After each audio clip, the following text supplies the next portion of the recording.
Señoras y señores, ¿qué tal? Muy buenas tardes, bienvenidas y bienvenidos a Diálogo, este espacio de la radio, de la Asamblea Nacional y de TVL, espacio que nos permite compartir con ustedes información, opinión, análisis de los temas que realmente le interesan e importan a la comunidad. Hoy vamos a hablar sobre un tema que a lo mejor va a despertar muchas inquietudes e inclusive históricas, porque vamos a hablar de Alfaro Vive Carajo, en la primera parte del programa. Para ello hemos invitado a Susana Cajas Lara, quien es vocera y coordinadora nacional de este colectivo, Alfaro Vive Carajo. Antes de saludar con ella y darle la bienvenida, saludamos a todos quienes nos sintonizan en la radio en todas las 24 provincias del Ecuador, en las 4 regiones de la patria y también a través del internet en nuestra página web www.asambleanacional.gov.es y TVL con señal abierta en las ciudades de Quito, Guayaquil y Cuenca. En Quito, canal 42, en Cuenca, canal 27 y en Guayaquil, canal 22. Ahora sí, Susana, qué gusto. Muy buenas tardes, bienvenida. Muchas gracias. ¿Cómo está Alfaro Vive Carajo? Bueno, Alfaro Vive Carajo sigue viviendo. ¿Sí? Sigue viviendo. Hemos tenido una asamblea con representantes de 5 provincias el 26 de abril. El resultado de esta asamblea fue la designación la asamblea nombró a los representantes de cada una de las provincias y recayó sobre mí la responsabilidad, porque sobre todo es una gran responsabilidad, de coordinar nacionalmente este colectivo. Entonces vamos a hablar mucho de lo que ha generado como historia Alfaro Vive, lo decíamos en nuestra presentación y ahora vamos a desarrollar precisamente ese punto. Vamos a hablar de la historia de Alfaro Vive Carajo. Además de este segmento lo hemos titulado Pasado, Presente y Futuro de ABC. Recordemos cómo nació esta agrupación. Susana. Bueno, éramos un grupo de ecuatorianos y ecuatorianas muy jóvenes que realmente pensábamos que no había otra posibilidad de construir ese país que nosotros soñábamos. Un país democrático, un país incluyente. Es así que decidimos ser coherentes con lo que durante muchos años la izquierda de este país lo había dicho. El constituirnos en un proyecto armado, porque no había otra forma de alcanzar esos sueños de construcción del país. Así nacimos con una propaganda armada en el año 83, con la recuperación de las espadas de Alfaro, con la recuperación del busto de Alfaro, porque uno de los objetivos fundamentales para nosotros siempre fue el rescatar el alfarismo que hasta ese momento permanecía en los museos. Nosotros decíamos, hay que reconstituir en la memoria del pueblo, en el accionar del pueblo, un alfarismo machetero, decíamos, ¿no? Porque ustedes les dicen, Susana, recuperamos la espada de Alfaro. ¿El estar en el museo no estaba recuperada? No, porque como decía, era un alfarismo de museo. Ya. Querían la espada en la calle. Queríamos la espada en la calle, queríamos la espada como un símbolo de la lucha alfarista. En la leyenda que está grabada en la espada dice, no me guardes sin honor. ¿Sí? Entonces, no me guardes sin honor. Entonces eso significa que había mucho por hacer todavía antes de guardar la espada. ¿Por qué Alfaro? Alfaro realmente es el ecuatoriano que pensó realmente en un país, en los problemas profundos de este país. Alfaro es el resultado de la revolución en donde se incluyeron todos los sectores populares de nuestro país, en ese entonces los sectores más marginados, los montubios de la costa ecuatoriana, indígenas, a pesar de que eso no es muy publicitado, sin embargo, indígenas también participaron de la revolución alfarista. Creo que es la figura política, la figura revolucionaria que logró los cambios más profundos en este país. La inclusión de la mujer, la visibilidad de la mujer. Antes no existíamos públicamente, ¿no? El hecho de que podamos votar, o sea que las mujeres también son ciudadanas, somos ciudadanas y podemos elegir y ser elegidas. Se lo hizo con Eloy Alfaro. Todo el laicismo, ¿no? O sea, el constituir un Estado laico, Por ahí la guía entonces. Por ahí la guía. Susana, ¿cómo operaba Alfaro Vive en sus comienzos? Nosotros como estructura operativa teníamos, bueno, como forma de funcionamiento, el mando único y la unidad de mando. Éramos una organización clandestina y compartimentada. Cada quien pertenecíamos a un comando operativo, generalmente nos poníamos nombres del comando. En este comando también había un mando, un hombre o una mujer que estaba al mando del comando. Ajá. Y se hacía una cadena, ¿no es cierto? Una cadena de mando hasta llegar al comandante, al jefe, al comandante. En eso consistía la estructura, el mando único y la unidad de mando. A pesar de tener una estructura militar, digamos, ¿no es cierto?, en la forma de organización y de operar.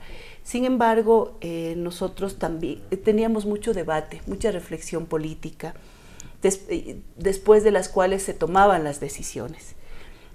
Hacíamos asambleas, hacíamos reuniones, muchas veces compartimentados, sin conocernos unos a otros, pero donde se debatía el proyecto político. Desarrollamos mucho la propuesta antioligárquica. En ese entonces nuestra lucha se centró contra Febres Cordero y todo el grupo oligárquico al que él representaba. Entonces nosotros teníamos asambleas, teníamos reuniones, una discusión permanente, pero una vez que tomábamos las decisiones, ahí ya no había ninguna discusión. Y todos eran responsables de lo que se hacía y de las consecuencias de los acontecimientos. Así es. ¿Ustedes encuentran siempre justificación a aquellas acciones que se las cuestionó antes, ahora tienen otras lecturas porque las generaciones han cambiado también, las visiones son distintas, pero hablar hace algunos años de Alfaro Vive era relacionarlo con el secuestro, con asaltar bancos, con la cabeza cortada del industrial Brice López. ¿Ustedes esto cómo lo fueron motivando para que no sea recordado como un delito solamente? Bueno, sino como algo más. Yo quisiera ir dos puntos bien importantes. Primero, el caso de Brice López, del cual culpabilizan a Alfaro Vive Carajo. Yo sí creo que hay que aclarar, nunca nosotros hicimos eso. Ustedes no lo hicimos. Alfaro Vive Carajo nace en el año 83. Ajá. El caso Brice se da 10 años antes, más o menos, cuando yo tenía 10 años, cuando yo tenía 10, 11 años, cuando la mayoría de los militantes de Alfaro Vive teníamos 12 años, 10, 12 años. Entonces ese es un hecho cometido por otro grupo que jamás lo reivindicó, jamás lo explicó. Entonces Alfaro Vive Carajo nunca estuvo vinculado al secuestro del señor Brice y a su decapitación. Ajá. ¿No es cierto? Es más, nuestro accionar nunca, o sea, lo que siempre cuidó es de afectar a la población civil, ¿no es cierto? No, siempre cuidamos mucho de que no hayan muertos, de que no hayan heridos. Ahora, Alfaro Vive Carajo, usted nos recuerda, surgió ya con cuerpo y alma. En el 80, en la década de los 80. Sí, ya. Así es. Pero ¿no hubo células en el 70?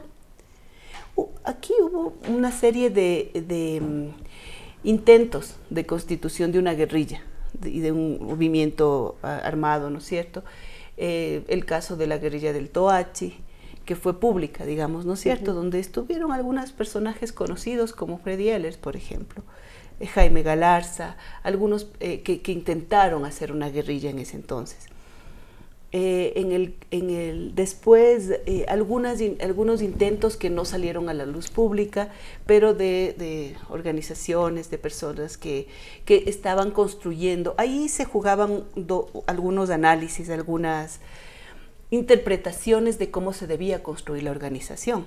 Entonces, por ejemplo, muchos sectores de izquierda decían, no, hay que esperar el momento, hay que esperar que las contradicciones se agudicen.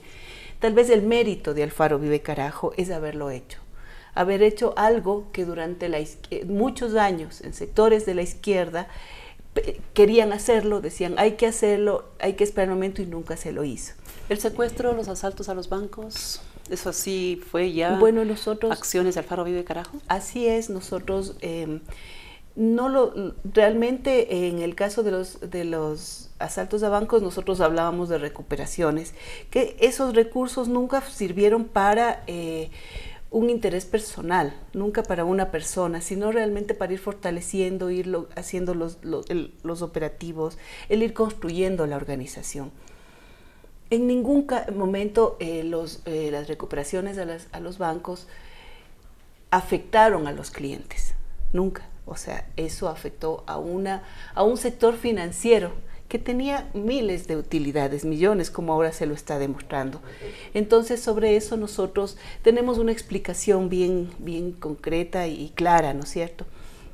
En el caso de los secuestros, prácticamente el caso de Isaías, que tuvo el final tan triste, no tan terrible, tan dramático, esa fue una acción terrible de Febres Cordero. La muerte de Isaías, de Naín Isaías, es ordenada por Febres Cordero, según lo establecen y según se establecen los testimonios de las personas y según cómo se encontró el escenario del rescate, digamos, ¿no es cierto? Entonces ahí tuvo mucho que ver Febres Cordero con la muerte de Naín Isaías. Pero el hecho de secuestrar era parte de las formas de financiamiento de la organización. Se pedía una recompensa. Sí, siempre se pedía a cambio unos recursos que también iban a permitir que la organización siga funcionando, siga construyéndose. Qué interesante hasta el momento conversar, y lo vamos a seguir haciendo con nuestra primera invitada especial de la jornada del día de hoy, Susana Cajas Lara, vocera y coordinadora nacional del colectivo Alfaro Vive Carajo. Ustedes están reviviendo, así como yo lo estoy haciendo, parte de esta interesante historia nacional. Muchas generaciones recién estarán enterándose de esto, como para no solamente ilustrarnos, revisar esas páginas importantes de la historia del país, sino también para aprender de ellas. Tenemos importantes mensajes para ustedes y luego volveremos para continuar con este diálogo.